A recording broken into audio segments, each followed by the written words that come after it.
Are you ready? Let's go. From AMI Central. Now circling in the neutral zone. Here's the pitch on the way. 36 yards for the win. This Here comes a big chance. The shot is this the dagger? the neutral zone. This is as good as it gets. Now, here's your host, two-time Paralympian, Brock Richardson. Hey, welcome to another edition of the Neutral Zone. As you know, my name is Cam Jenkins, and I'm your host for today. One last time before Brock comes back from his honeymoon, and we all hope that he enjoyed that, and I'm sure he'll talk a little bit about that when he returns. On today's show, we're going to interview Jake Beaton, a competitor in the sport of powerlifting, and we're also going to bring you in on our series of interviews from the Canadian Paralympic Committee Summit, which were conducted by Brock back in March. And today we're joined by Buchanan and Joshua Watson. So without further ado, let's get into our headlines. Neutral Zone headlines. Nike has ended their relationship with Hockey Canada after Nike initially put their partnership on hold in October of 2022. The iconic Nike swoosh has been a staple of the Team Canada uniform since 1999. The FIFA Women's World Cup began on Thursday. Canada played a game against Nigeria and tied at 0. Their next match will be against Ireland on July 26th, followed by a game against Australia on July 31st. I, for one, am interested to see how Canada will do in this tournament. They are projected to win it as the Olympic champion. However, with the likes of Janine Beckie out with injury, Christine Sinclair now being 40, and with Stephanie Labbe having retired, it'll be interesting to see how the squad does. Wow, I didn't know Christine Sinclair was 40 years old and she's still the best soccer player in Canada. Alex Galchenyuk has entered the NHL and NHLPA Players Assistance Program. This comes days after his team, the Phoenix Coyotes, bought out the player's contract that he signed a few days before. Galchenyuk was involved in a private property hit and run last week and was charged with disorderly conduct, failure to obey, resisting arrest, and threatening or intimidating. A spokesperson said the hit and run was only property damage and no injuries occurred. Upon his arrest, he was belligerent with officers and at one point claimed that with one phone call he could have the officers and their families killed. I did not know this side of Alex Galchenyuk, and I'm shocked that he conducted himself the way that he did, and I hope that he gets the help that he needs. The World Para-Athletic Championships have come to an end, and Canada finished with 14 medals, 2 gold, 7 silver, and 5 bronze. This is Canada's best showing since 2013. Some notable highlights was Renee Fossell bringing home silver in the T38 discus throw. Renee took home bronze last World Championships and finished 4th at the Tokyo Paralympics. Brent Lakatos took home multiple medals on the track, most notably breaking the World Championship record in the T53 800 meter. This is fantastic momentum for Team Canada heading into Paris 2024. And with that, those are your headlines for this week. And instead of a chat about one of our headlines that we usually do, we wanted to tell you a little bit about the sport of powerlifting ahead of our interview with powerlifter Jake Beaton. So Josh, why don't you start us off? Sure, Cam. Powerlifting is one of the Paralympic movement's fastest growing sports in terms of participants and is now practiced in nearly 100 countries. The sport represents the ultimate test of upper body strength, with athletes competing in the bench press discipline. Competitors must lower the bar to their chest, hold it motionless on the chest, and then press it upwards to arm's length with locked elbows. Athletes are given 3 attempts, and the winner is the athlete who lifts the highest number of kilograms. Such is the strength of athletes competing in this sport, this is not uncommon to see a competitor lift more than 3 times their body weight. Wow. And it is open to male and female athletes with 8 eligible physical impairments. athletes compete in one sport class across 10 different weight categories per gender. Major competitions include the Paralympic Games, which take place every 4 years, the Biennial World Championships, the Triennial Regional Championships, and the annual World Cup and Grand Prix events. The competitive categories for men are 49 kilo, 54 kilo, 59 kilo, 65 kilo, 72 kilo, 80 kilo, 88 kilo, 97 kilo, 107 kilo, and plus 107 kilo divisions. Women compete in the 41 kilo class, the 45 kilo class, the 50, 55, 61, 67, 73, 79, 86, and plus 86 kilogram divisions. As noted before, athletes in powerlifting raise the bar to a locked elbow position after pressing the bar against their chest and holding it motionless. This is also signaled from the chief referee's signal. After receiving the signal, they say start. The lifter must lower the bar to the chest and again hold it motionless. And then even equal extension of both arms with locked elbows, like I said earlier. When held motionless and controlled in this position, the audible signal is rack. This is the referee's call to give the bar its return to the rack after the bench press. Then an immediate decision shall be given by 3 nominated international referees through a system of white and red lights.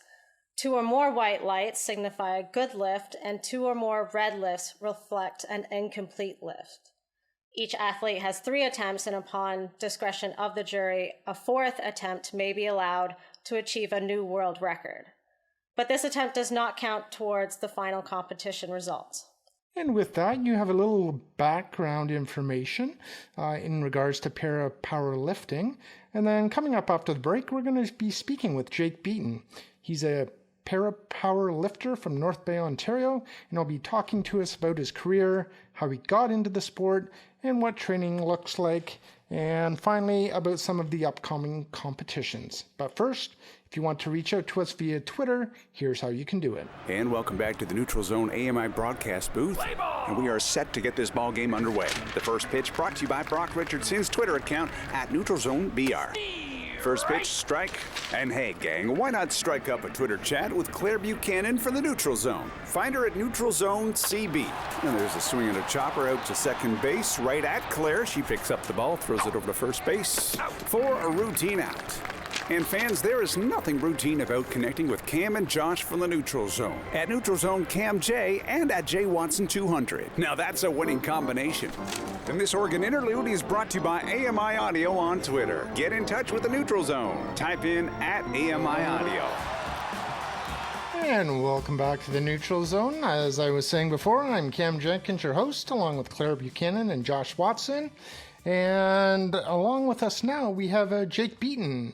He's been active in sports his entire life, trying any sport he could get into. He's been a para-ice hockey player that I've played against, and has now turned his attention to para-powerlifting. He joins us from his home in North Bay, Ontario. Jake, welcome to the program. Thanks for having me. Now, Jake, on the panel here, we know you mostly from your time in para-ice hockey, but for our viewers, can you tell us a bit about yourself? I grew up in North Bay. As Cam said, I've played various sports my whole life. Started playing hockey when I was 8 or 9 years old. I was always into sports growing up in school, whether it be baseball or any intramural sports. You mentioned that you played para hockey and now you've transitioned to powerlifting. How long have you been a powerlifter, and what got you into the sport? I first started lifting when I was 14 years old. Growing up as a teenager in high school, I was always a gym rat, so it just came naturally to me to get into more power sports. And my first powerlifting experience was probably when I was 20 years old. When I started college, I was in the sport conditioning program at Canador and got into it through professors and teachers at Canador. Now, for those of us that might not know a lot about what goes into training for powerlifting. Can you tell us what your training schedule is like, maybe what a typical day looks like for you? I train 3 to 4 days a week. Usually, powerlifting is only bench press. There's no squat or deadlift like regular powerlifting. So it's all, I bench 3 to 4 days a week. And with that, I also do certain accessory lifts depending on what day it is. Now, you've competed both at home and abroad. Can you tell us what the difference is to you personally, whether you're competing on home soil or away from home? When I'm in a Ontario or Canadian meets, it's more of a have fun experience because it doesn't really count towards the Paralympics or international meets. So while I only have one competitor when I compete nationally, that's myself. I've never competed within Canada against somebody else in my own weight class. So it's more about my own personal goals, breaking my own personal records. Whereas competing internationally, I'm competing against anywhere from 5 to 30 lifters in a weight class against myself. That's a lot of people to go up against. Do you have any favorite places that you've traveled to for powerlifting? 2018, I was in Bogota, Colombia. It was my first ever international meet. It was beautiful to see. And it's an amazing experience for my first international experience competing. So with powerlifting, are you training year round and traveling year round, or is there a season? And what kind of traveling and competitions do you have coming up soon? For international, the way it goes is there's one mandatory meet a year, but there isn't really off season per se, because I'm always training towards that one meet or towards a Canadian meet. I have coming up next month, I'm going to the Canadian Paralympic Union Western Championships in Brandon, Manitoba. Just finish my sentence for me. If I can achieve blank in my powerlifting career, I'll consider it successful. As a highly competitive person, my ultimate goal is to compete at the Paralympics, preferably medal at the Paralympics. My next opportunity to do that would be 2028 in LA. Well, Jake, we just want to thank you very much for taking some time for us today to answer some questions about powerlifting, and we want to wish you the best of luck with those upcoming competitions. Thank you. And that was Jake Beaton, powerlifter and former ice hockey player. He joined us today from North Bay, Ontario. And if you like what you've heard and want to leave us a voicemail, here's how you can do it. If you want to leave a message for the Neutral Zone, call now 1-866-509-4545. And don't forget to give us permission to use your message on the air. Let's get ready to leave a voicemail. And welcome back to the Neutral Zone. And with me along for this ride is Claire Buchanan and Joshua Watson. And we just finished interviewing Jake Beaton, who is a para-powerlifter and former para-ice hockey player. And he came from his home in North Bay, Ontario. Josh, let's start off with you. What did you think of the interview, and what do you think of para-powerlifting? I really enjoyed chatting with Jake. I haven't seen him in a while, so it was nice to catch up with him again. As I sort of said in the interview, my experience with Jake has been through para-ice hockey, but saw that he was involved in para-powerlifting now and thought, well, we don't talk very much about that, don't know much about it, so let's get him on and let's find out a little bit more. So it sounds like it's a pretty straightforward sport. It's the bench press in terms of the lift involved. He really seems to enjoy it. He's done well at it from what I've seen. Overall, I thought it was a great interview. Yeah, Jake is one of those names in the sledge hockey kind of world that most people know if you mention them. That was actually my first interaction with him personally. I've just been one of those people that we've been friends on social media, and you follow him and you see that he's been doing, like you said, really well in powerlifting now. And I mean, all the power to him and all those other athletes that do that sport. The bench press is one of my hardest movements. That seems to the number on the bar seems to budge a little slower than most in regards to my lifting. But yeah, it's exciting to see the sport grow, and to hear that it's in over 100 countries now is pretty cool. And it's just insane how much weight these athletes are pushing, and it's really one of those sports that with classification, really anyone, that opens up the kind of window for para athletes and have as many people involved as possible. So yeah, I'm excited to see where he is going to go with the sport. And like he said, hopefully we see him on the podium with a medal around his neck in LA. Yeah, it would be great to see that. And like, I know back in my younger days, back in the 1800s, you know, like I remember powerlifting as well. And it was the bench press. And I remember going to, I think it was the Windsor Classic Indoor Games. I don't know if that's still around or not, but that's kind of where I remember doing some powerlifting and kind of doing that. And it was we trained in Mississauga at the, I guess it's the new City Hall now, the one that looks like a jail. I always think it looks like a jail.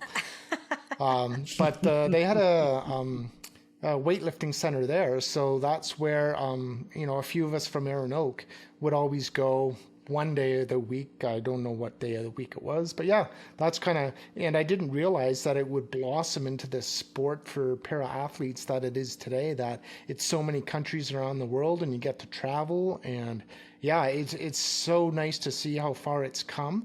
And Jake, once again, I mostly know him from para ice hockey. He's probably scored on me once or twice. Who hasn't? But I don't really know him as a powerlifter. But I have the same sentiments where absolutely I hope that he is able to go to the Paralympics because there's probably, I've never been, but there's probably no feeling like it to be able to go to the Paralympics and to be able to compete in front of the world. And if you're lucky enough to medal, all the luck to him. And he's put a lot of dedication into it. And I hope that he is really able to do that. So let's kind of get into the next portion of the program. We're going to bring you another in our series of interviews conducted by Brock Richardson at the Canadian Paralympic Committee Summit, and those were back in March. And today's interview will be with paracyclist Nathan Clement. Nathan lives and trains in West Vancouver, BC, and we hope you enjoy the interview as much as we did.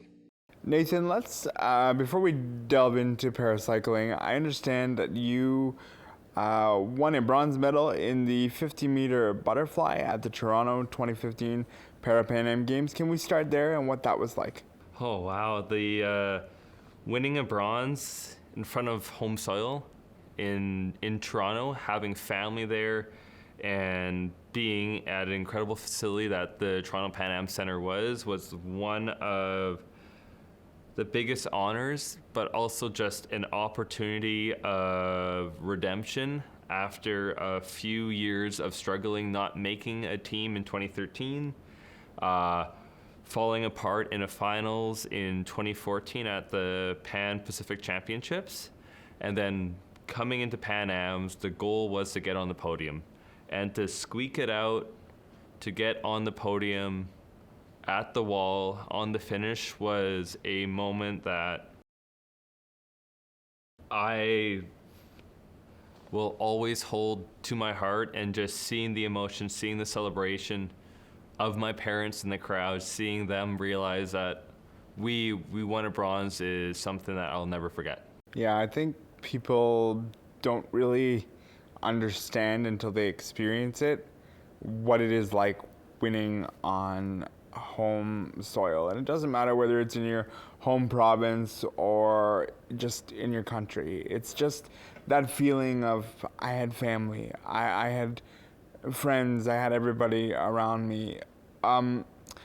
It sounds to me, and you can correct me if I'm wrong, it sounds to me like you had a moment of, did this actually happen to me? Did I actually get a bronze medal at home at the Pan Am Games. Am I right in hearing that in your voice? It was, yeah. It was a moment of hitting that wall, looking up at the clock, looking up at the scoreboard, having to do a double take just to make sure that was the right number beside my name, seeing a 3 there. And then it was the next 15 seconds after that was an absolute blur to me. I think I grabbed my teammate in the lane beside me and just lost my mind because he won the silver, Jean-Michel Lavillet.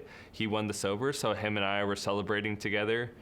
And then as I got out of the pool and I went into the back room to do testing with our sports science team, it didn't really sink in till Shane Isu, who was one of our sports science specialists, pretty well said, "Nathan, you just won a bronze," and the emotions really took over in that second, and it was something truly special. But having that crowd there, the crowd was loud every single night at that pool, and it was really special to see for myself, but also to see for so many of my teammates get up there, get on the podium, whether it's gold, silver, or bronze, and get to hear that roar from the crowd when their name was called. So you obviously at some point made a decision to go from swimming to paracycling. Can you talk me through when that was and how you made the transition? Back in 2018, I decided to step away from paraswimming, and as I was stepping away from the sport, I'd always wanted to travel to explore different countries and go backpacking because of being a high-performance athlete and training for so many years. I pretty well turned it into a full year-round job where I couldn't have that time to relax and sit back. And as I started traveling, I was seeing all these great countries, all these rich, diverse cultures. And something for me when I was a swimmer, I would always ride my bike, cycle as kind of my decompressor sport, kind of something I would love to do with friends, or even just go by myself riding around Vancouver. So as I was traveling from country to country to country, I kept thinking to myself, how cool would it be to see all of these spots by bike. And as I finished my trip around the world, I came back home and started to train, but also save up money for the opportunity to do a world ride. But as I was getting to the full swings of training, COVID came and kind of switched everything up because you couldn't travel at that time. And in the midst of all that, I needed to see if I could do 10, 11, two weeks on the bike, let alone the hundreds and hundreds and hundreds of days that a world ride would take on. And as summer came in 2020, my dad, my dog, and I decided to go on a bike packing trip from Fernie, BC, right along the BC-Alberta border to Vancouver. And as I was going through that ride, going through that trip, just that burning fire of competing, of racing, just really started to set back in. And I just wanted to give it a go. I wanted to give competing another go. That's awesome. And I love that. You did a 1,000-kilometer ride, and I'm going to just be fully transparent while doing this interview. We have had all these athletes come today as we're doing this interview, and the first thing I said to you was mad respect for doing a 1,000-kilometer ride. We've never met before. And so can you walk me through that decision where it's like, yeah, I'm going to do this, and I'm going to do this very well and for the right reasons of raising awareness of parasports? Yeah. A major part of my life growing up is as someone who has dystonia and has limited functionality of my left leg, my left arm, and the left side of my body. I've always been put in a category of, it's great that you're doing this. Yeah, you finished, woohoo, and celebrating the fact that I am a person with a disability, but not an athlete at the end of the day. And one thing that bike ride did, but also what I want to do and why I did the Bike Across BC is showing what can you do as someone with dystonia, with various different conditions and diverse abilities, when you push yourself to your maximum, when you go out there, you have a dream, you have a goal, and you put the time in to just dig deep and find a way through it. And that's something everyone has. Everyone has their dreams, but to really reach them, you have to find that next level. And I feel there's so many great athletes that are really leading the way and showing what can be done as a athlete and as an athlete with a disability. And I wanted to really showcase what is possible when you push yourself to the max. I think the biggest thing when we are individuals with disabilities is that people think we've accomplished something by just simply getting up. Yeah. And it's not enough to say you got up, you did something. Yeah. You did that. Good for you. Congratulations. And the words and the fight that you have to say, no, I'm doing something. And I often go by the motto of actions speak louder than words. Is that where it was for you, where you're like, listen, I've said my words for years and years and years, and I need to do the action? I value them both, action and words. They can be powerful together. Where being on a tricycle bike now, I get so many conversations as I'm out for rides or even stop at a light where I have someone going up to me saying, "What's that? Why are you on that? What's the purpose of that?" And just educating people on a different world that they may not be used to and familiar with. And something for me, especially when I was a swimmer back in the day, there is a part of casual swimming culture where you have para athletes at different competitions and they're going up against, I'm going to use the term able-bodied athletes. And as you finish the race, like there's been a couple times where I was a 50-meter butterflyer, so I was a sprinter. And I'm going up against other athletes who may finish the race in like 30 seconds, 31 seconds, and I come into the wall at 36, 37 seconds. And as I'm touching the wall, I get claps. People are clapping for me just because I finished the race.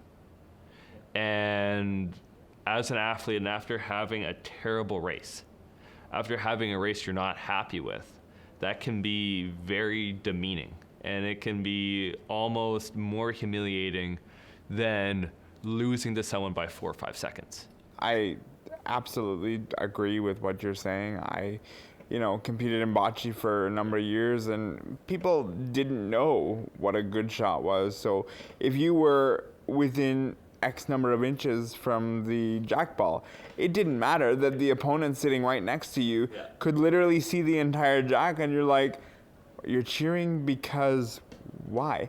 Because you're just, and I don't mean this in a negative way, but it's just not educated enough in parasports that you don't know what it is you're watching. And people aren't doing it to be annoying, to be debilitating, but it comes out where it's like, oh, here we go again. And so I respect big time the action that you're talking about of, look, I'm going to do this, and I'm going to do this to show it to you. And then you can applaud and say, good for you, you did it. Because that's the reward you want. You want the reward for good for you, you did it, and not good for you, you got up, finished the race in last place. Yeah, and that's the thing at the end of the day is we're in a place right now where the Paralympic movement's growing, and it's growing at a speed of 15, 20 years ago. It was a completely different world, let alone 30 years ago. And we've had so many great athletes in the past really trailblaze for us to be where we are now, where we have the opportunities to have media summits, where we have the opportunities to have sponsorship with major corporate brands, and just growing with like the opportunities with CBC. But there's so many other steps that need to be taken. And as our role as athletes in this moment, it's important to have those conversations with people who may not be adverse into the para world and introduce them in there so we can help those next generations be seen as high performance athletes in the first place. Where do you see right now Paralympians don't receive funding as we record this today? I hope that we are going to change this. And what I mean by funding is they don't receive funding for medals. And do you see that as being the biggest misstep that we need to accomplish? Or is there something else that you feel we need to do? I feel with medals, with representation in media, with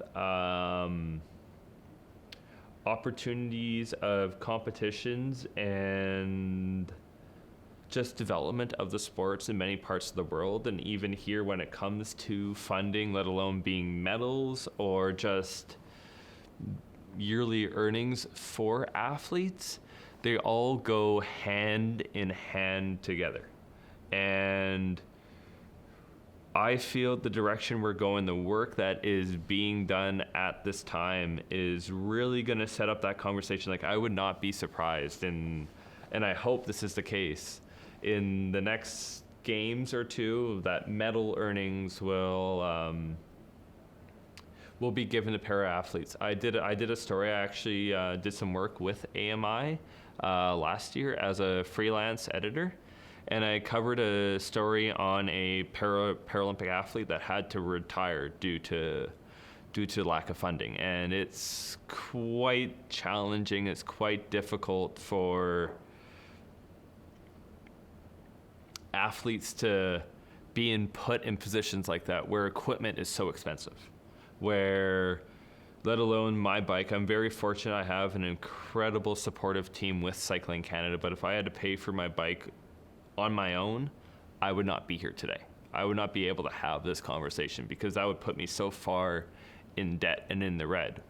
But there's aspects of getting accessible training equipment that is so important to athletes, and programs with the Canadian Paralympic Committee and other programs that are going on right now are leading that right way, where we can have funding for medal earnings, where we can have greater yearly funding for athletes so they don't have to work 3-4 jobs dependent on what they're doing, and just giving athletes the opportunities to really focus on sport and then reach their peak. Where do you see yourself? You know, we're a couple of years away from Paris 2024. Where do you see yourself there, and what do you hope to accomplish? It's been quite the athletic journey coming back into cycling, and I would love more than anything else to, one, be in Paris, and two, be in contention for a medal. I want it to come down to the line in Paris for a medal. And that's what I want, and that's what my training is. I want to be able to have an opportunity to stand on that podium.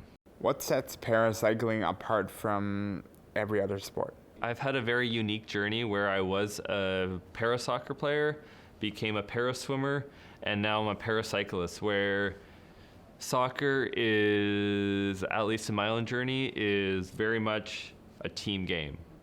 And in swimming, I was racing 50 meters.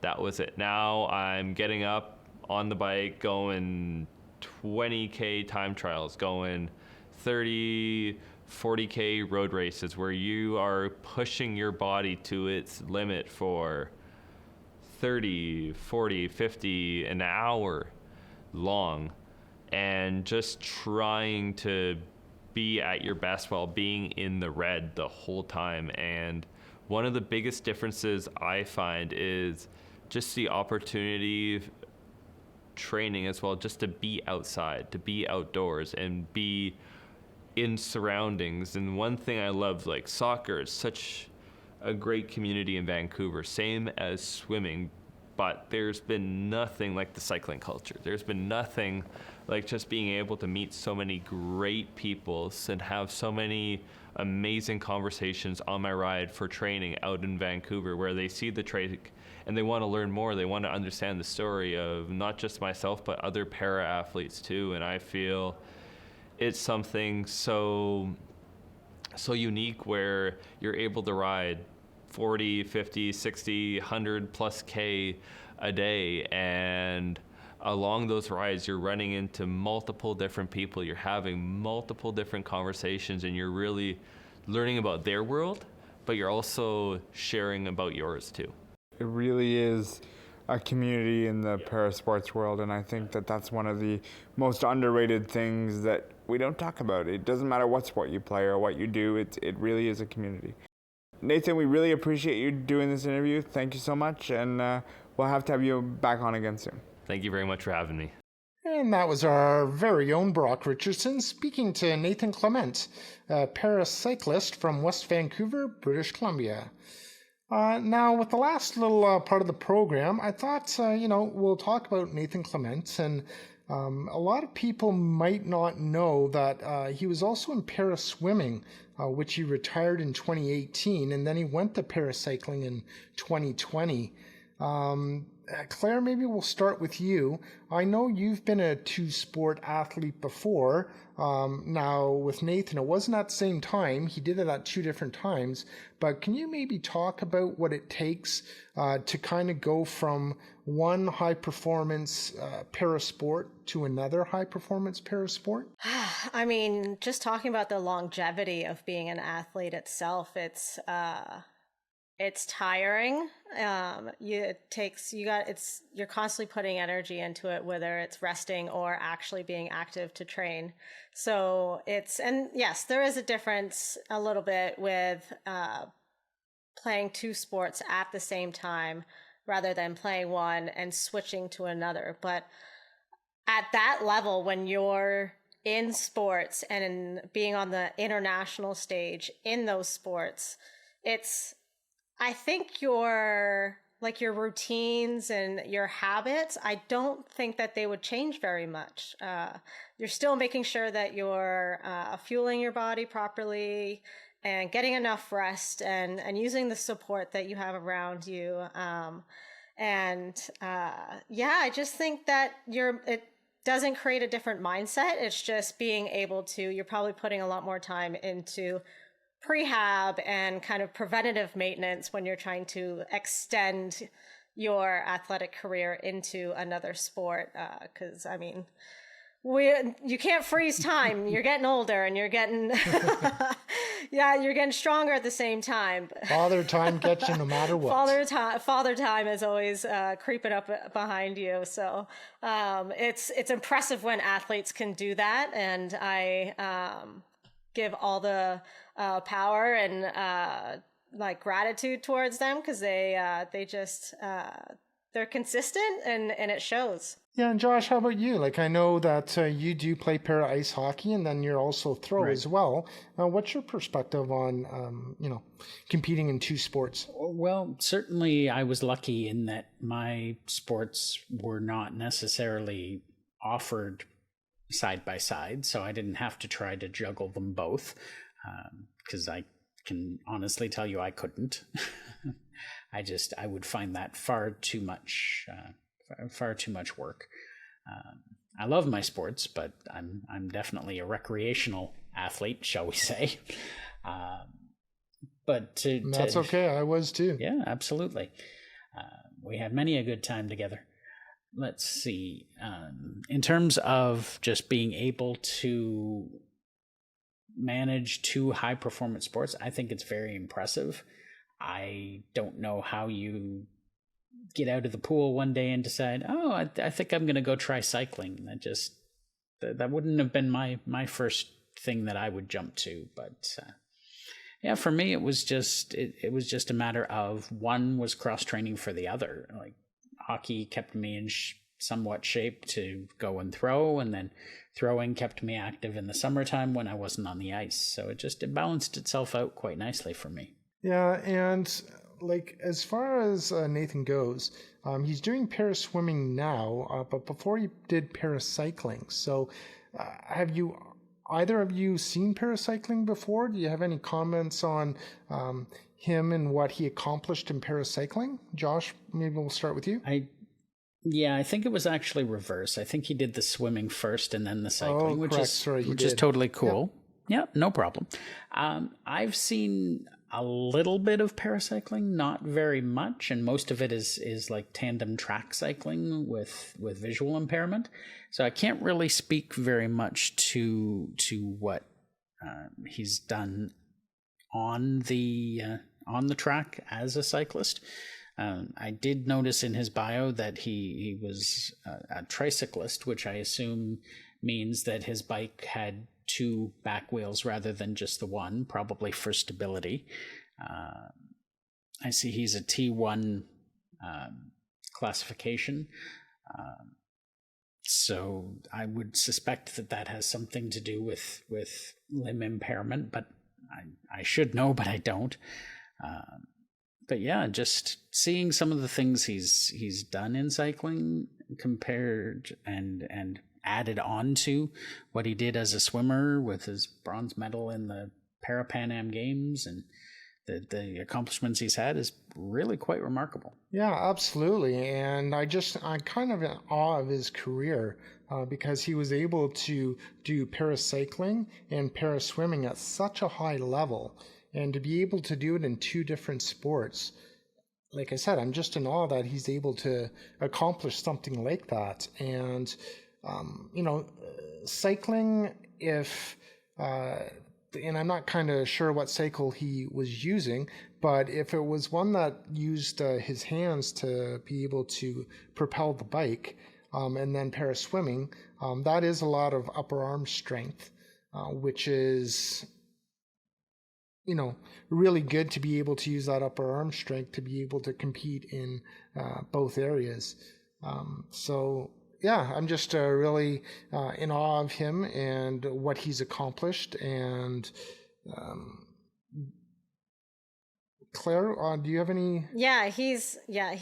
I think when you see athletes like that, you kind of get a sense that they are just natural athletes. Like they were sport is kind of a perfect fit for them, and they just kind of flourish when they try out new sports. And it's also cool that it shows that he just has a passion for sport and being active. When what ignited him to even get into paracycling was that he did a 1,000-kilometer bike trail that inspired him to try it out. So it's just things like that they're just like, I'm just going to do 1,000 I don't think I would ever. And that kind of inspires me to do that sport. I don't think I would ever have a morning where I wake up and say, hey, I think I'm going to go push for 1,000 kilometers. And it's special when you see stuff like that. And thinking back, with situations like Tyler McGregor doing the Terry Fox skate or run every year to raise money, and it's just it's wild what the body can do. And and it just goes back to that he's just got the knack for it and the passion for it, and it's treating him really well. Yeah, it does kind of feel like he might be the type that if he hadn't found cycling, he'd have found something else. Yeah, he wouldn't be he wouldn't be retired. No. Definitely not a couch potato. And I think with a lot of para athletes, it's good that they end up doing something else, because as we've seen countless number of times, once they're done their career, it's very hard for them to, they fall into a post-depression because they don't have, and we've talked about this before, they don't have the glare of the lights and the crowd screaming their names and so on and so forth. And it would be really interesting to find out what percentage of athletes end up going through that post-depression, and how hard it is to kind of come out of that, to be able to, for lack of a better way to say it, to function, because sometimes you're back in the real world and you might have to work or whatever the case is, or sometimes it's a matter of then you coach, because if you can't play anymore, then you coach.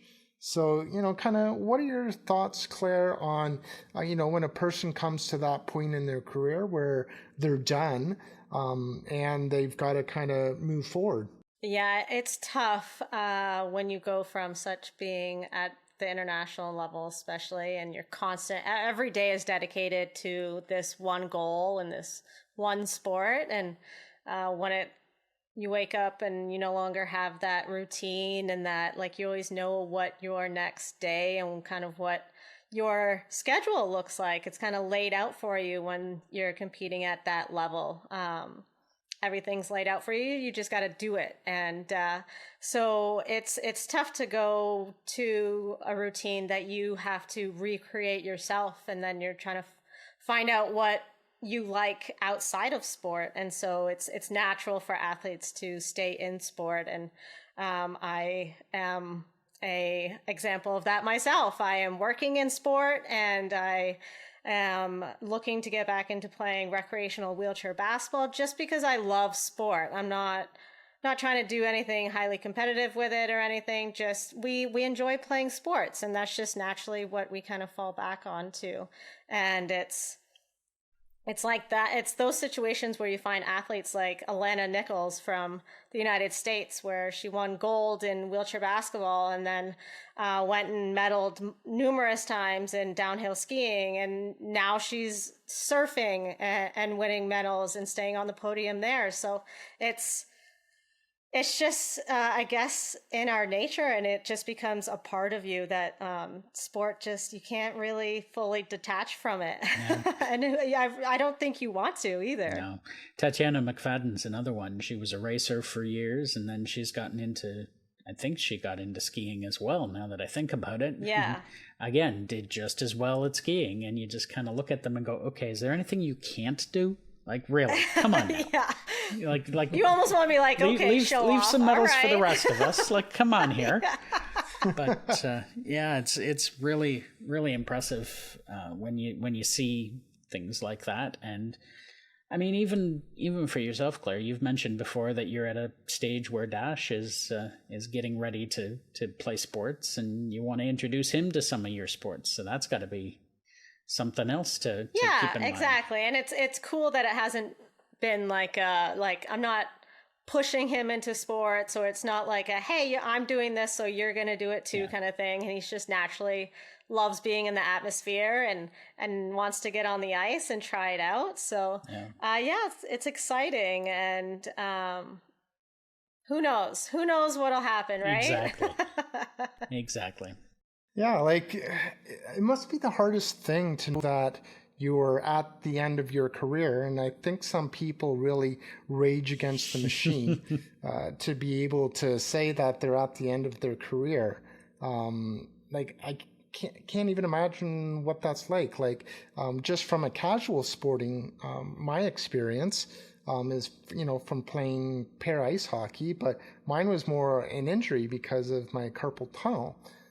So my decision was made for me, and at first it's kind of hard, but then you kind of get used to it, and it's enjoyable just kind of waking up late on a Saturday. You don't have to go to practice, or just going and kind of watching and not having to play to have that pressure. But everyone's different, and some people love that pressure and love to be able to keep doing it.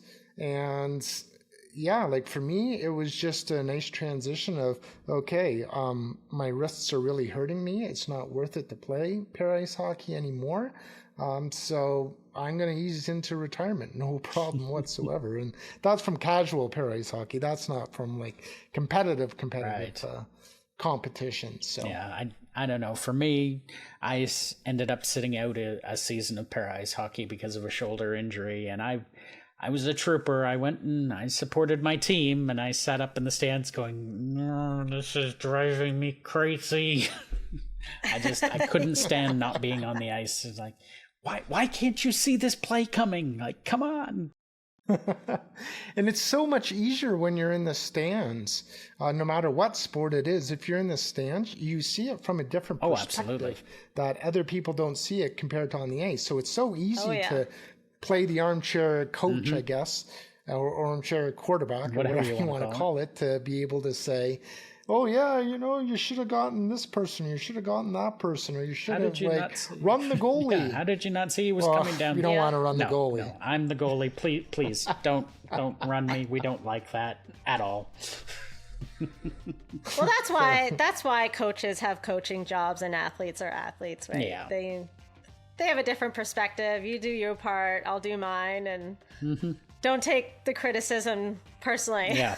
I guess at the end of the day. Yeah, that's... Well, and at the end of the day, Josh will not be retiring from para ice hockey, or will not be retiring from throwing, and Claire is on the Canadian national women's hockey team, so I don't see you in your future. I'm getting my crystal ball out now, and I don't see you retiring anytime soon either. 2030 seems so far away, but I am going to try my best. 7 years. To you can do it. And stay in one 7 piece. years. It'll go by no problem whatsoever. So there you go. Saying that though, I think we are going to retire this episode of the Neutral Zone, and I'd like to thank Claire Buchanan and Josh Watson for being on the show today. Our technical producer for this week is Mark Aflalo, and our producer and regular host of the program that's going to be back next week from his honeymoon is Brock Richardson. I'm Cam Jenkins, and I hope you have a great week, and we'll see you next week.